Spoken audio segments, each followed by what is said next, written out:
Um, well, hi everybody, and thank you all for joining us today. We're at One Gap Gallery, which is, I just want to tell you a little bit about the venue before we start. It's an unusual gallery, it's unique. It's a great exhibition space within a residential Richard Meyer designed building in Brooklyn. And they've been hiring different individual curators each year to produce shows by New York artists. And they've been doing this for the past 10 years. So I am contracted to do it for the 2021-22 season. I immediately thought about talking to Jonathan about doing the show here. I met him about 3 years ago, I guess, something like that. And through a contact that I met at a networking meeting, and it was somebody who I liked, and she said to me, you know, I have this relative who paints, and I thought, oh God, please save me, because I usually cringe when I get those kinds of comments. But I took a look at his website anyway, and I was intrigued by the work, both visually and conceptually. I like the combination of science and art, and I was intrigued enough to make a studio visit. So the very first time I walked into a studio, what I felt was this really immediate flow of energy. The colors he uses are very intense. The marks are bold and very strong. And there's a sense of real purpose, even though I wasn't at that point sure exactly what that purpose was, but you can feel the exploration going on, and that intrigued me a lot. So to tell you a little bit about Jonathan, just a really brief bio. He has a degree in physics from Harvard. And so his knowledge and understanding of scientific theories such as particle theory, which is a big part of the work that we put in this show, is really the underlying impetus for a lot of his work. He's a native New Yorker, as am I. Probably one of the very few times you will see two of us on screen at the same time. And he's had numerous exhibitions in New York. He's had a solo show also at the National Academy of Sciences in Washington, which traveled to 4 other venues, largely based on some of the work that we're going to see here today. And he's also had solo shows at Nick Green's Project Space, Vernon and Vernon Project in Prague, Cynthia Brown Gallery here in New York, and Marella Arte Contemporanea in Como, in Italy. And his work has been in many group shows in the US and Italy, in Canada, and Europe. And he most recently was in an exhibition at TCNJ Gallery in New Jersey, which also traveled to Northeastern University in Boston. So, very brief beginning, there's a lot more, but we'll go on from there. So I'm going to start, I think, talking about you know, you're beginning to study art. I know you took some classes when you were at Harvard, but you decided to go to art school in Prague, which is an unusual decision. And I know you told me you did it because you really wanted to have really classical training, which is unfortunately hard to get in this country. And so could you speak a little more about why you made that particular choice and what you gained from that time there that you don't think you could have gotten at an American school? Yeah, it's interesting. I was just talking about this just the other night, that American art schools seem to focus on teaching people conceptual and approaches to how to make a statement as an artist, but often leave out the fundamentals of being able to use your materials. And I studied art when I was at Harvard and got some fundamentals there, but I painted on my own after I left there. I didn't end up with a degree in art. I wanted to combine physics and art. At the time, that wasn't considered to be a very good thing to do by either the physics or the visual and environmental studies department at Harvard. And now they would be much more open to some kind of interdisciplinary thing now, but at the time they weren't. But so I didn't have a lot of really good skills. And when I looked at what MFA programs were like in this country, they were much more about finding your artistic voice. And I felt like I was deficient in certain kinds of skills. So I wanted to have the freedom and time to paint full time. And I ended up going to Prague, where I ended up both teaching English at the Academy of Fine Arts there, but also getting to study there. And I was just amazed at the gap between the skills that ordinary,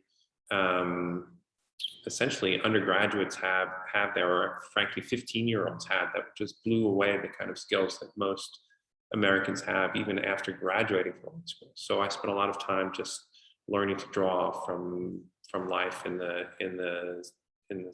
sculpture studio. So that's kind of what it was. Did you have a language issue, or do you speak? I did eventually learn to speak Czech. Unfortunately, I'm not great with languages, but I found, for example, that learning Italian was something that I could do relatively easily. But even after 3 years in Prague, my Czech is not great, but it's enough to get by. And have you been back? I have been back. I had a gallery show in Prague, and I have gone back from time to time. It's a bit of nostalgia for me, in the sense that it was a very intense time to be there right after the Velvet Revolution. It was just a very exciting time. It's not that place anymore. I feel a tinge of sadness when I go back and realize it's become like just another European city. Yeah, well, things do change. But when you came back here, did you stay there after your studies, or did you come home? No, basically when I was there, I was kind of studying informally. I don't actually have a degree from there. I studied there, and I came back. I spent a year in the UK, basically painting on my own, but then I came back here because I felt it was just a better place for me to be, both in terms of being able to make a living and also to sort of break into the art scene. Probably some of the earliest work that we put in the show, and it's in because it is sort of the predecessor of much of the particle theory work that is the main body of work we're showing. So there's a series of paintings of the Large Hadron Collider at CERN in Switzerland. And, it's sort of an amazing place, and maybe some of you have seen a movie about it. It's quite extraordinary, and it's also very collaborative, which is interesting. But these particular paintings, not the one behind us, are much more representational in feel, and in a way less intense in terms of palette and in terms of, mark. So I wonder what prompted. Did you go to CERN? Yeah, I often get asked that. I've never been to CERN. At Harvard, there was a very small particle accelerator, kind of like a historical one, and I've sort of seen a bit what they look like, and I have a sense of it, but I never got to go to CERN. When I became interested in the project, it was already essentially completed, and you can't kind of wander around inside it now. But the images that became part of the series, and maybe I'll show one on the screen here.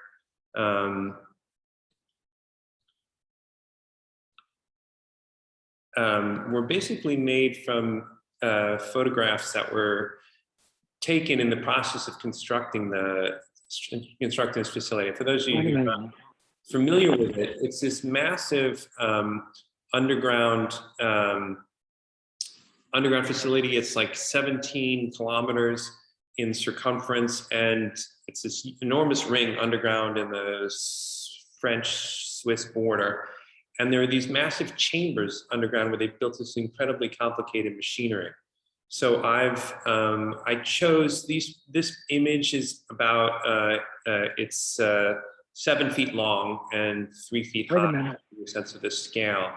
And I started painting these images kind of in as you can see, a realistic way, but with a very kind of free palette, to try to capture my sense that this was this amazing sort of essentially spiritual place. And there's a lot of references to the interior of cathedrals, which is what I thought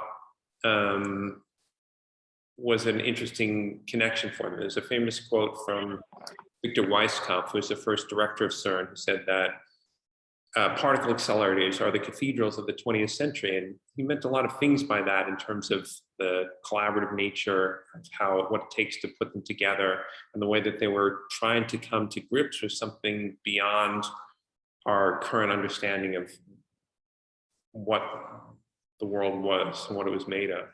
And these paintings are probably the most realistic paintings ever made. They have these kind of remnants of human scale. One of the things I ended up doing was leaving a few clues as to how big this thing is by these little ladders that are kind of abandoned there. So you get a sense of how a human might fit in. And there's definitely references to Dutch cathedral interiors where there's like a little tiny little figure somewhere that lets you know that you're looking at this big space. And they're also painted in this very kind of loose, free, relatively soft palette. And very abstract in the mark making. Yes, I think that's true. It's a good observation. Almost everything that I do, I'm committed to painting, even though these things have scientific content. I'm committed to them registering as paintings. I want the mark making to feel alive and vivid.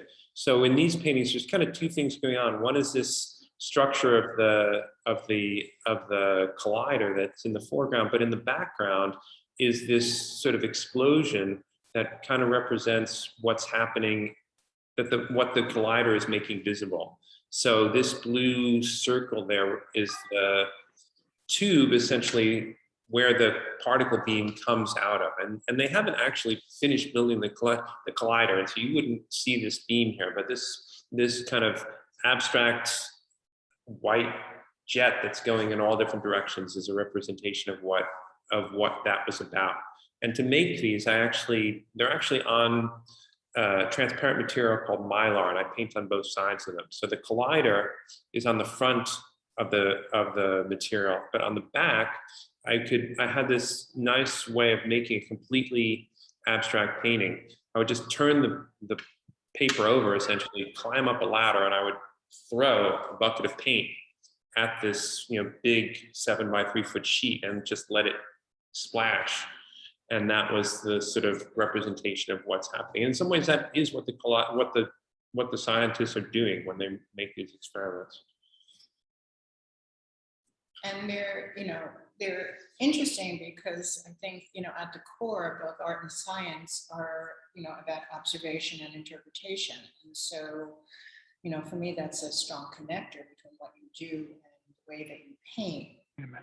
So for you, you understand you can look at the formulas and understand them, and the underlying physics principle, which, Wait a minute.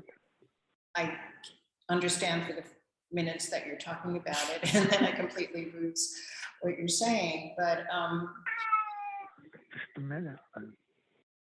it's more about, as I understand it, your approach to a way of seeing the universe, a way of seeing the world, the way you make paintings, and how you kind of perceive the world and all of these, minuscule interactions that are occurring within both the Hadron Collider and in and around us all the time as well.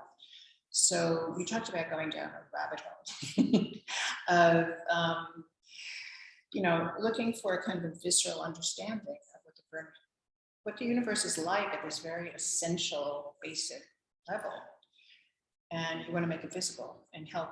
And you want to understand it. You want us to understand it. So there's a lot of, and maybe you want to share one of the articles. Sure.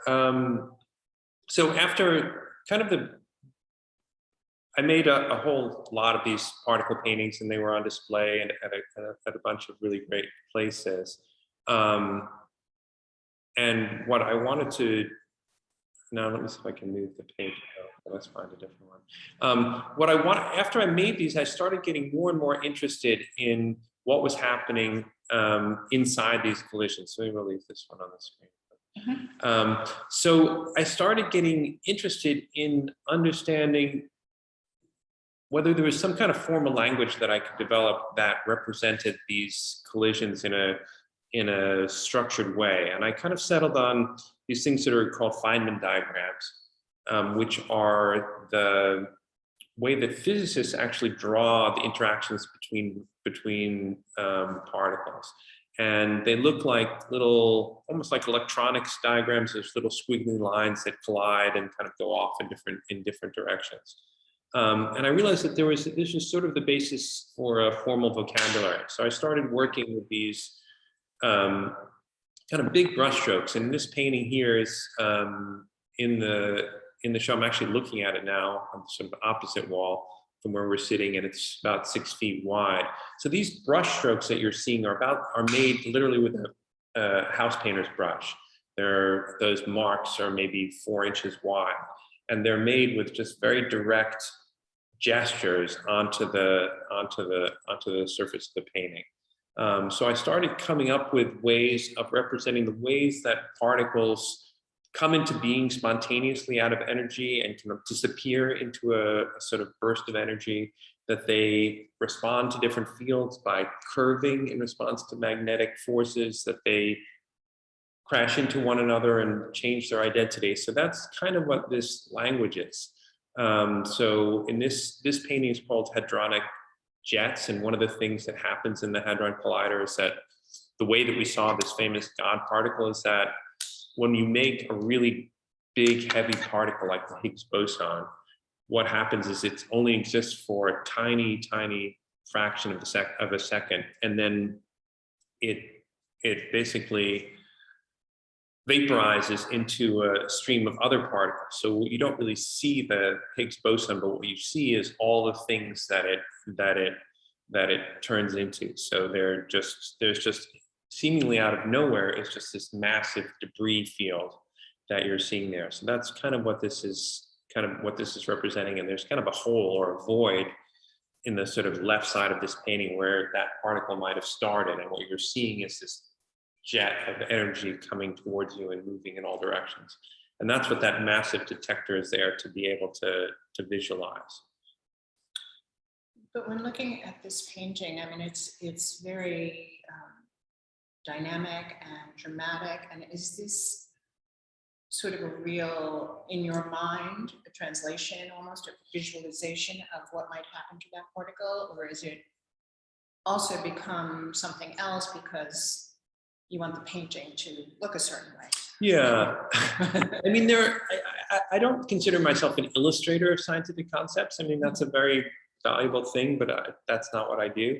I think that I'm always interested in making paintings. I think that artists have always, or most artists are interested in making images that tell us something about how they see the world. And I'm interested in these kind of processes that are beyond human vision, that they're part of what I like to call instrumental vision. A lot of the work that I've done around physics is about the things that we understand because instruments enable us to see them, whether it's images from the Hubble Space Telescope or images from the particle accelerator, where we're seeing things that are much smaller than the eye can see, much smaller than light can see. Sometimes people ask me, for example, about the colors in these paintings, whether they're real colors. And color is a concept that exists on a scale so much bigger than what these paintings are depicting, that it's almost meaningless to ask if these particles are orange or not. This is a way of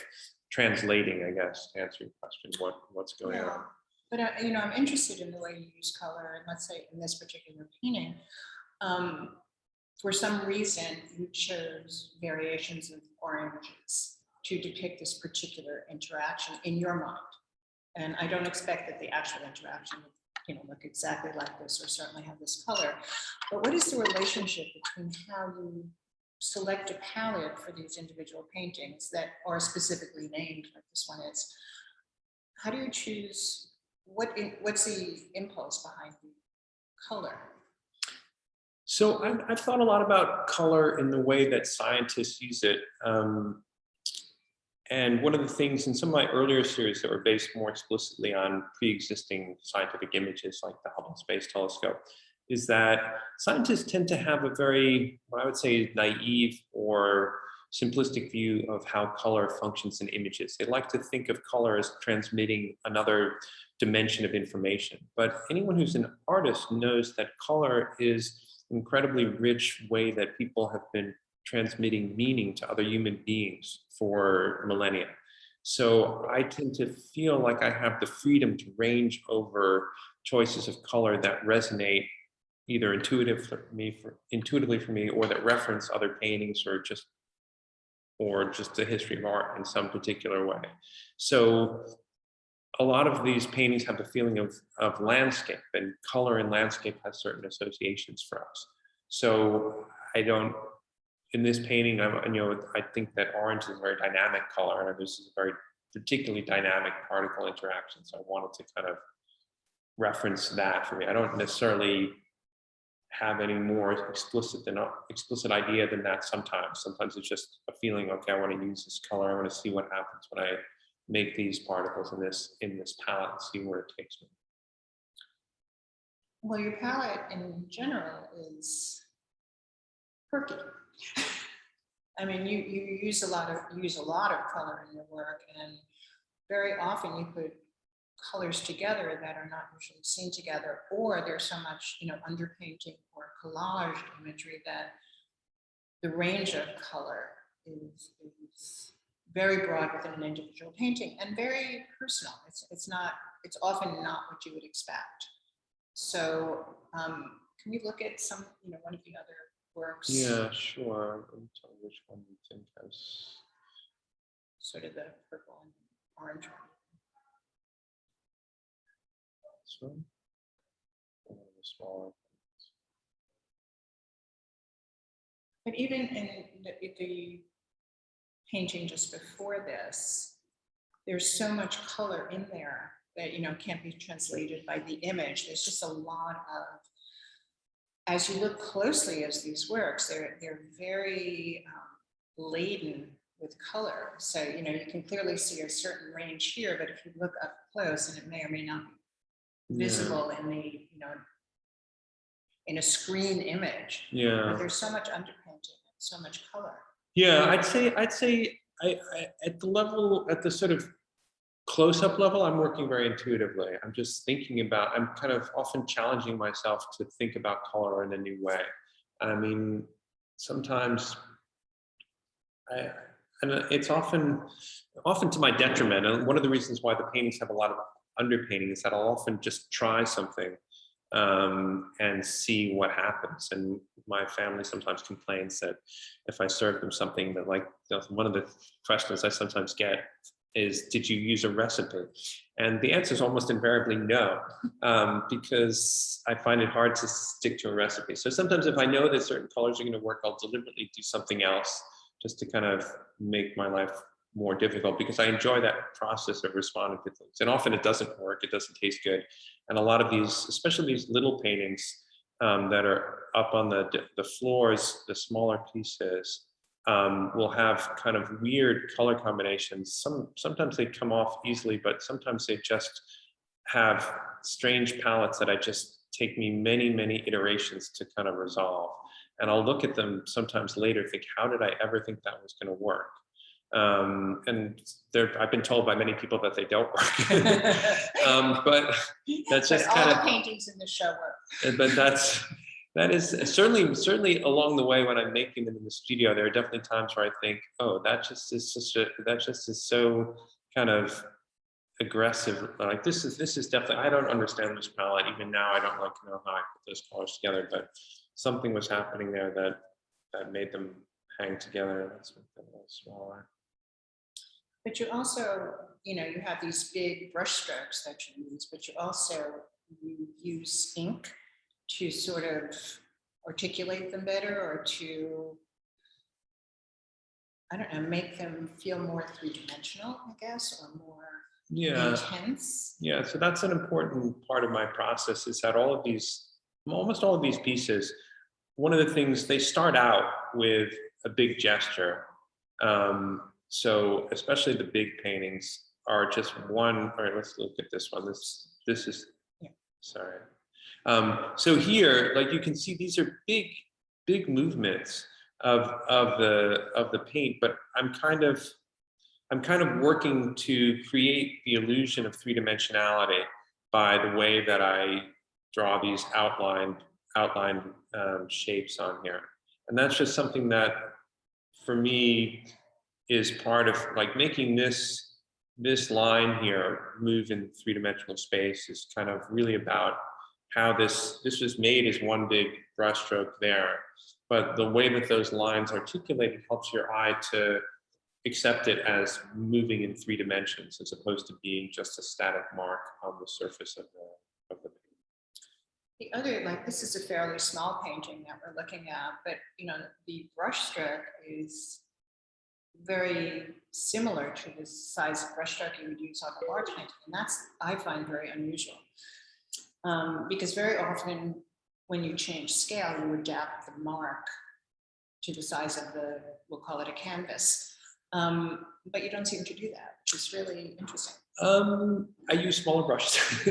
Yeah, but they're very big marks. It's true. I mean, it's taken me a while to figure out like the scale of things, and there is a limit.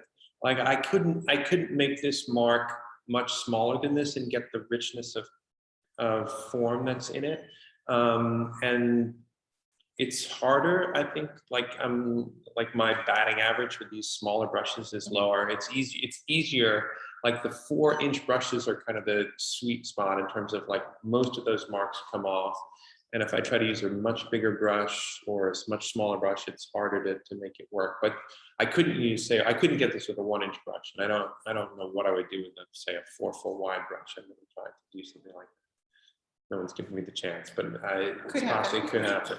It'd be fun to try. One of the other things that's really intriguing for me about these paintings is that when you talk to me, the very first time I was in your studio, you talked to me about these kinds of actions, interactions, collisions that are going on all the time around us, in us, outside us. That, I don't know, that really stuck with me. That there was this, looking at this painting and thinking that could be happening here was really fascinating, and so that's what I was, conceptually drawn to. But I think that's the motivation, obviously, for these works. But they have so many other reference points, and people bring so many of their own, reference points to this. So, they can be dreamlike. They can be very organic. Feel like somewhere internal. They sometimes feel like underwater beings, or like the painting behind us, have a quality of Japanese work. It feels very Asian in its construction. Fairy tales. Do you think about any of that when you make these paintings? Yeah, pretty much all of that. Oh, good. So relieved. It's all true. Yeah, because it's some of them are so strong in those references, and this painting back here, you told me that you worked on it. You started it about 10 years ago. Yeah. And you put it away. And we can't see it very clearly, unfortunately, but because of the light. But it does feel very, sorry about that. It does feel very Asian. And I wonder when you came back to it, how did that feel? Why did you save this painting? Because I know you cut up a lot of your paintings and you collaged bits of them onto other works. Why did you save this one? That's a good question. Like I went through some of the pieces in this show feature kind of a cutting technique, in the sense that I make one painting and then draw with an X-Acto knife to get certain lines that I want, and then collage it on another piece. And I had a long hiatus where there was a technical issue. I couldn't figure out what to do with these cut pieces in terms of how to mount them on another canvas. I finally solved. I sort of kind of tried some solutions, wasn't happy with them, and so I had a whole bunch of these cut paintings that I've set aside. So that was one of the challenges with it. But I think for all my paintings, some of the smaller paintings are paintings that I did 15, even 20 years ago, and either finished them but wasn't perfectly happy with them, or thought, well, I'm ready to kind of do another layer on them. So I think that's just the way that I look look at things. I think that I just see all of my image making as part of a continuous exploration of the world. And I think I think of art as that. That's the kind of art that I find most interesting. Why? And that's sort of, I guess, the connection between art and science for me. I think that the journal of art and science is called Leonardo because he represents a certain ideal of not seeing a distinction between the inquiries of art and science. Now, in our current time, where our knowledge is so specialized that very few people think it's possible to exist in both those worlds. But it wasn't always the case. And I think that I'm just interested in painting as that kind of exploration. You choose to make your paintings on very hard surfaces, either mylar, which doesn't have a lot of give, or board.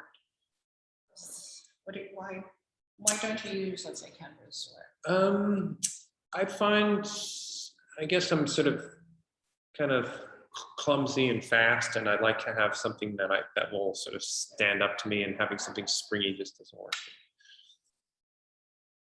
And, less so in the later work, like the painting we just saw, but you have a very thick rosin or skin on top of all the works, or particularly the smaller works. And, it's kind of both seductive and it's also kind of a barrier. So what is the balance between those? What is your impulse in sort of coding them? I think of it sometimes as containing the energy, sort of like a skin that's keeping it off, in place. But how do you feel about that? I think, well, I tend to kind of come up with technical solutions to certain problems. Like one of the things that I wanted to do was to be able to work in layers. So I wanted to be able to work on the background of a painting after I did the foreground. And so in some ways the resin is a technical solution, because if you paint the background on top of the foreground and you don't coat it, it's very obvious that you've done that. Whereas by putting another layer on, those two layers get merged into a surface and you read the whole image together. So I'm often sort of playing between the tension between process as a practice in art, meaning that I do things that are with the material and let the material express itself. But then I want to sort of embellish that or hide that or change it. So for example, I make these brush strokes, which is a very process gesture to sort of make a big splash on the canvas. But then I go in with this fine brushes or pen and articulate the lines to make them bend in a way that is essentially an illusion. So there's always a tension between the honesty of these process-based things and molding them to my image-making purposes. I know your studio is in Chelsea, but what's your daily practice? Do you paint every day? Do you go to work every day?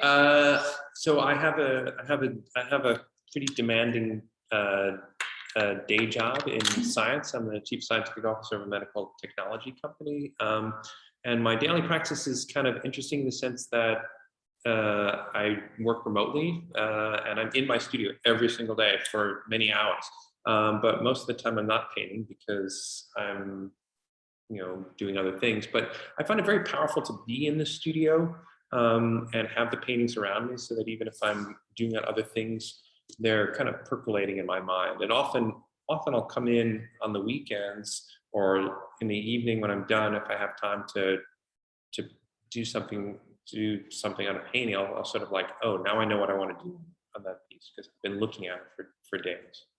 Well, one of the walls in your studio is just this huge studio wall, very tightly packed of small paintings, as small as 4 or 5 inches, going up to maybe 18. And it's just, you look at it and then you begin to see things. And I'm sure that and it's true for all of this work, as you sit in front of you, you begin to see more, and more. And you said you work remotely, but did that change for you? Was that pandemic related, or is that?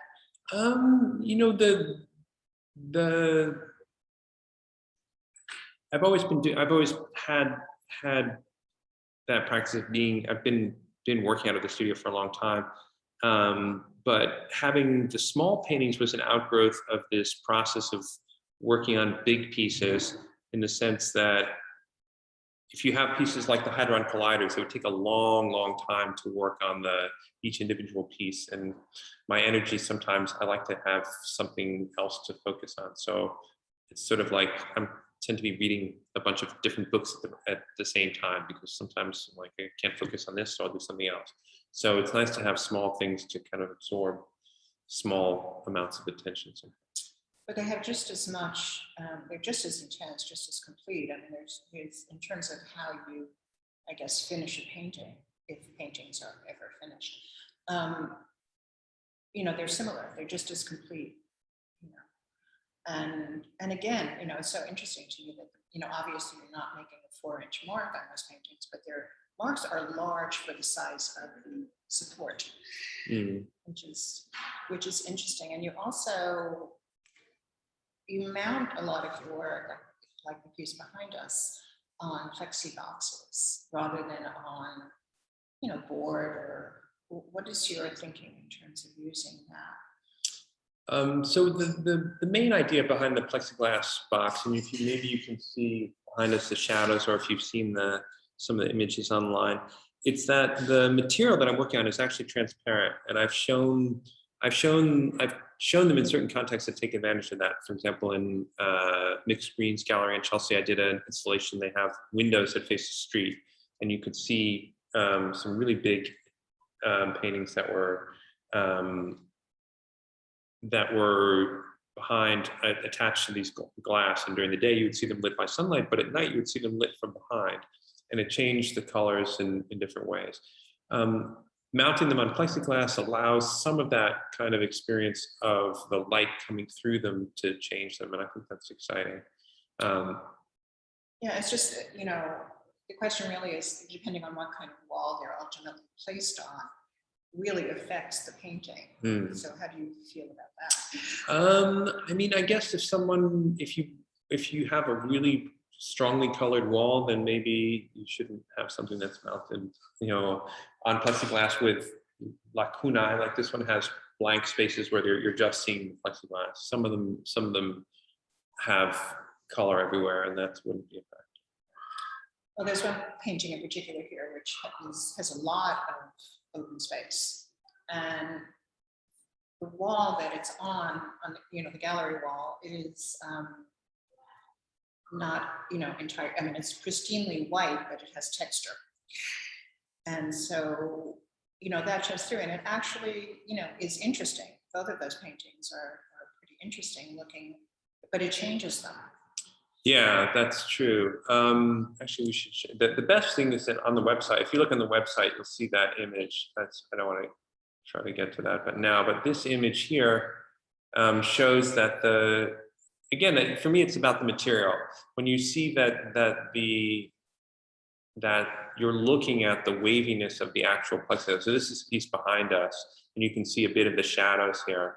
But in the pieces before it, in this one here, or even more in this one here, you'll see that most of that white space is actually just open plexiglass, and you'll see this rippling effect that looks like water is the result of the light shining on the resin surface that I pour on top of it. So to me, that's, yeah, it's all about letting materials do what they do and kind of displaying that. And you know, it works. It's interesting, but it, you know, I know it's the reaction of the surface, but it's also that wall has some texture to it, so it's adding to it, which changes the original. Yeah, I'm happy to have that be part of it. Yeah, I think it works really well here. I'm going to ask you one more odd question, and then we're going to see if anybody has any questions they want to ask you. Do you listen to music when you paint? I do listen to music most of the time, and it's very varied. Sometimes it's classical, sometimes it's jazz, sometimes it's pop music. It really varies. And also there's two, I'll say one more thing about that, which is that most of these paintings have two very different modes. One is the kind of big mark making mode where it's more like, if you've ever seen there's some great videos that you can see of Zen calligraphy masters making big ink paintings where they're just gathering their energy and they're making just one big mark. And so, there's an image, a video I've seen of this guy just meditating for a long time and then picking up the brush and just making this one circular gesture, and that's the painting. So these big green marks here are kind of like that. But then the process of deciding how to make them three-dimensional and articulating them with these, small lines there is much more slow and meditative. So I kind of listen to different music for those moments. I think mostly when I make the big marks, I'm not listening to any music. I'm kind of gathering myself, and for the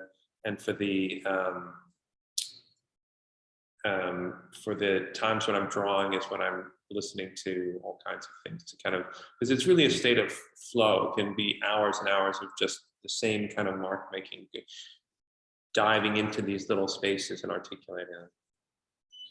And do you think that your work has sound? Sound, that's interesting. I think movement and rhythm is definitely part of what's there. I'm not a musician, so I don't know, but I definitely like to feel there's a dynamism and a rhythm to them. Well, there's definitely a dynamism, but it was just a thought, because some paintings for me have sound. They make sound, even though obviously they don't. But your work feels very internal. I don't. So I was just curious how you felt about that. Is there anything else you want to? Does anybody have any questions? Yeah, let's have questions if anyone. I'm very appreciative of everyone giving us this time. Yeah.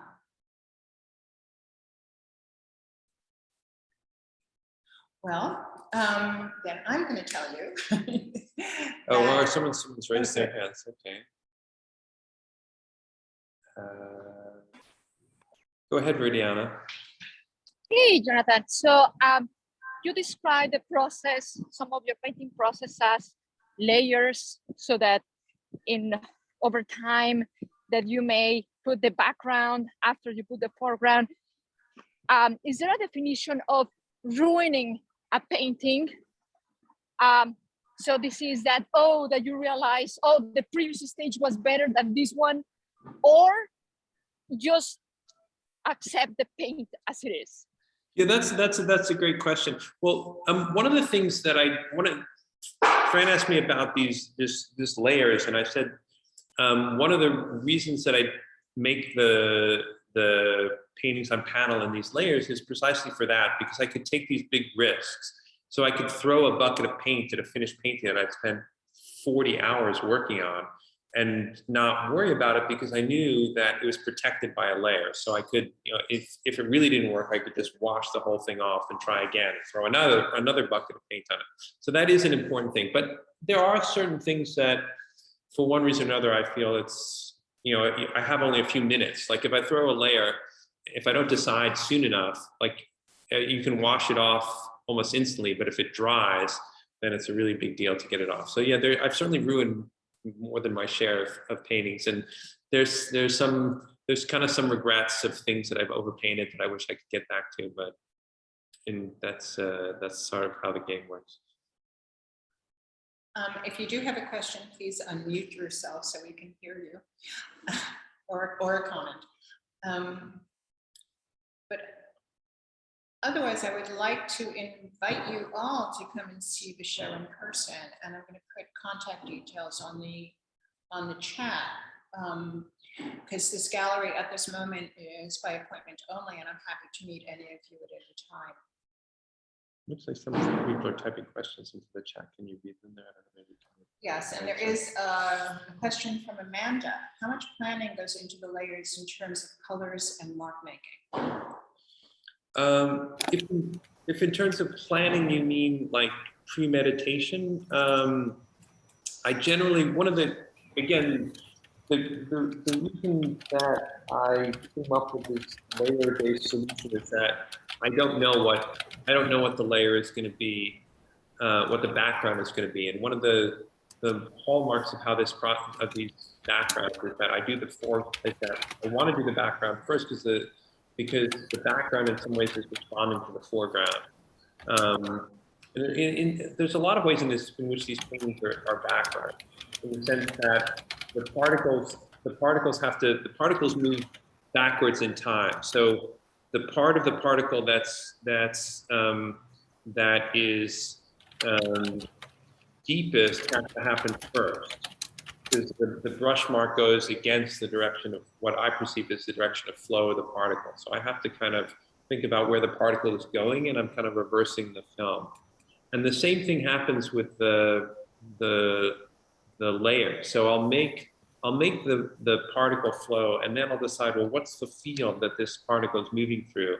And that's when I get to decide what it's going to look like. So if I do plan it, I often plan it on the computer, and I'll take a photograph of the painting, mask it in Photoshop, and then play with gradients in Photoshop to think about the color. So that is one thing that I do to get kind of colors that I have no idea about, because I can actually see them.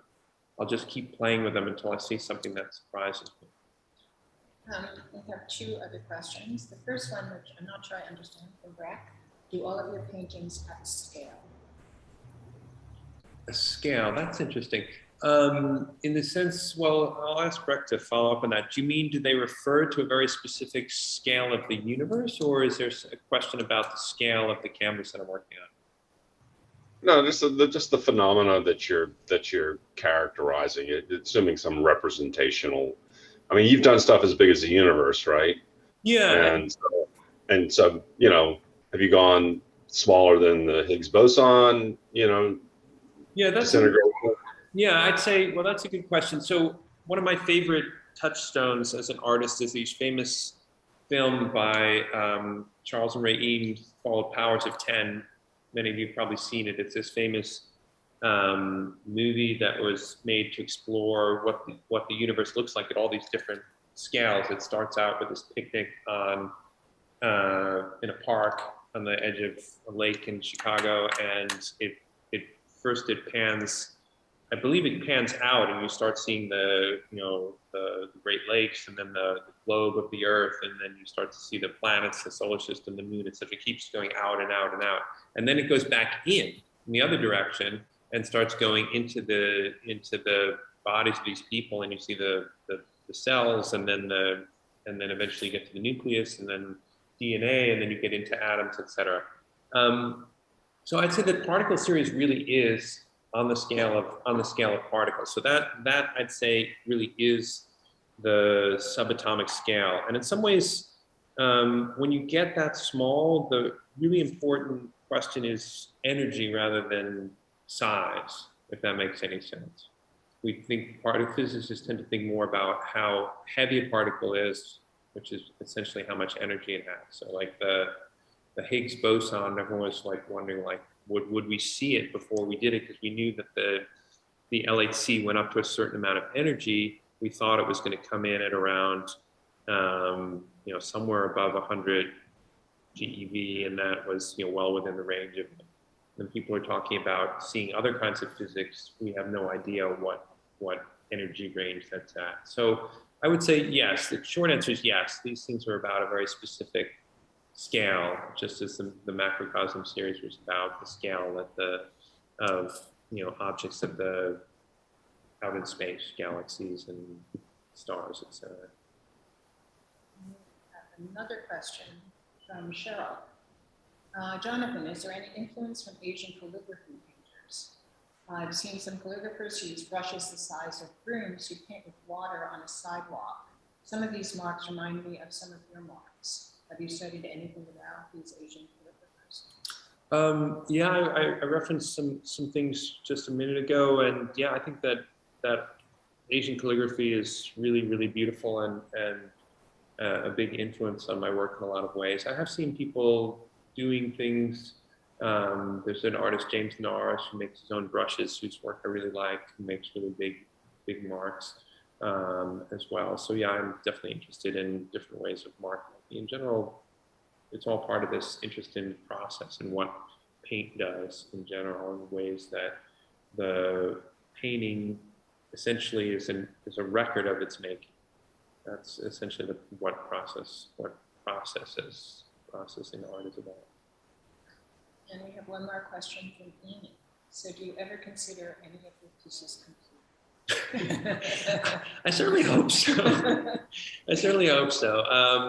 One of the nice things about people buying them or taking them away is that I'm not tempted to work on them anymore, and they're not cluttering up my studio. So yes, please help me with this problem. Yes. So, any other comments or? I have a question, Jonathan. Have you ever gotten any feedback from any physicists regarding any of your paintings? Yeah, that's a nice question. Yeah, one of the nice things about doing this science-based work is that it's put me in contact with a lot of people doing the actual science. And in general, I've had really great responses from scientists who are really just excited to see their work dealt with in this way. I think that most scientists have a strong visual sense, although they're not trained in or told that that is any kind of valid line of inquiry. But I can remember when I did the macrocosm show that scientists would come by and they'd say, oh, that's, this is this instrument, and they would know exactly what mission name it was and what year it was and exactly which observatory it was. They'd point around the room, pointing at the things and saying, oh yeah, so-and-so did that one. So I think that they're in general very, very, very pleased about it. These particle images, I think, are a little more of a stretch for physicists. They're very, I haven't had as much response to it. I met my old physics advisor. I went to one of my reunions not that long ago, and he was still pretty dubious, I would say, about the whole enterprise. But yeah, in general, I think scientists are excited to see their work reach a larger audience.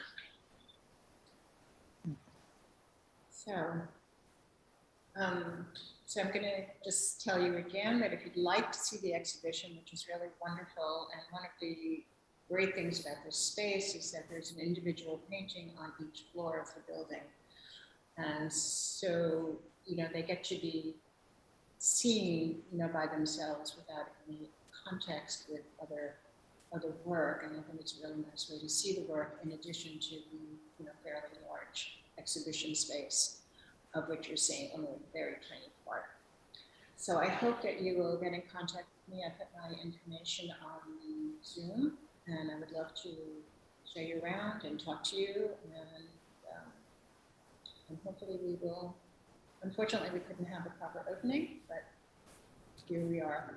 Yeah, and I'll just say that I'm planning to do at least one more kind of day where I'm here in the gallery, and kind of we'll make kind of open-ended appointment for people to come by. I haven't determined the date, but if you want to see if you want to, and I'm also available at other times. So if you want to come see the show, just email me. I'll be announcing that at least one more date.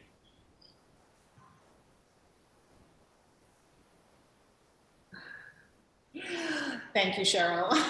If you're here before December 14th, you still have time. So thank you all for coming, for participating, and it's great to see you. And if you think of any questions later on, feel free to get back in touch. Thank you.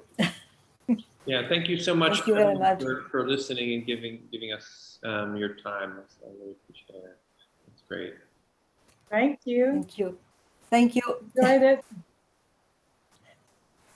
Thank you. Look forward to the real thing. Yeah. Bye-bye. Bye. Bye now. Thank you, Jonathan, live from London. Oh, thank you, Fran. That's great. Oh,